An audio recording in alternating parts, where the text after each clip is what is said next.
इस क्वेश्चन में हमें दिया हुआ है here the progress of the reaction is A converting to N moles of B. तो यहाँ पर आप देखो फर्स्ट ऑप्शन पूछा है द वैल्यू ऑफ एन क्या होगी वो फाइंड करना है with the time is presented in the figure. ये डायग्राम हमको दिया हुआ है, इसमें ये फिगर हमको दिया हुआ है, इसमें इससे देख के हमें बताना है एन की वैल्यू क्या होगी, इक्विलिब्रियम कांस्टेंट क्या होगा और इनिशियल रेट ऑफ कन्वर्जन क्या होगा, रेट ऑफ कन्वर्जन ऑफ ए।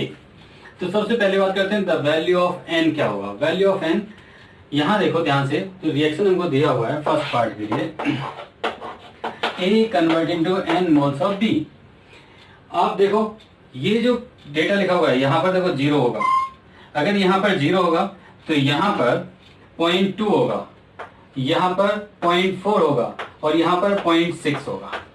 आप समझो इस चीज को कि 0.6 से 0.5 में कन्वर्जन हुआ, ये ए के लिए ग्राफ है, ये ए का ग्राफ है और ये जो ग्राफ नीचे बना हुआ है वो बी का ग्राफ बना हुआ है ये।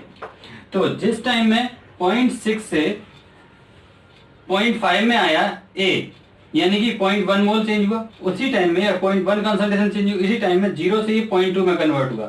यानी जब ए का 0.1 एम कन्वर्ट होता है तब बी का 0.2 एम बनता है। आप इसका होल रेशियो कन्वर्ट कर लो, यानी ये रिएक्शन हो गया ए कन्वर्ट इनटू 2b, यानी कि आप ये 1 मोल होगा तो ये कितना होगा 2, तो यहाँ पर 1 कोएफिशिएंट आ जाएगा, यहाँ पर 2, तो ए किस में कन्वर्ट होगा 2, इसका मतलब n इक्वल टू कितना मिल गया 2। पहले पार्ट का आंसर। अब दूसरा केस हमारे पास जो बनता है वो ये है, इन्होंने पूछा है द इक्विलिब्रियम कांस्टेंट के, तो सेकंड पार्ट में इक्विलिब्रियम कांस्टेंट के निकालना है। k इज इक्वल टू होगा कंसंट्रेशन के अकॉर्डिंग, कंसंट्रेशन को दिया हुआ है, concentration of B square at equilibrium is divided by concentration of A square, sorry square नहीं होगा, A के आगे का ऑप्शन कितना है 1 और B के आगे ऑप्शन कितना है 2। अब आप देखो यहाँ पर इक्विलिब्रियम पर ये जो डेटा है 0 से ये बढ़ के हो गया 0.6, यानी B का कंसंट्रेशन हमें कितना मिल गया 0.6 और A का कंसंट्रेशन हमें कितना मिल गया इक्विलिब्रियम पर 0.6 से ये कन्वर्ट हो गया कहां तक आ गया और 0.3 बचा, तो 0.3 इसका इक्विलिब्रियम कंसंट्रेशन है, ये रहा 0.3 और ये वैल्यू आ गई हमारे पास 1.2। इसी टाइप से उसने पूछा है the initial rate of conversion of ए।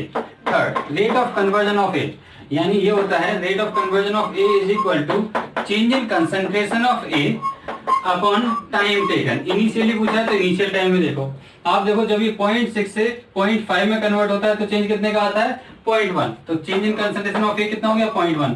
किस टाइम में, आप देखो ये इनिशियल टाइम कितना 1 आवर, तो 1 आवर पूछा है, तो ये आपका नेक्स्ट आंसर हो जाएगा।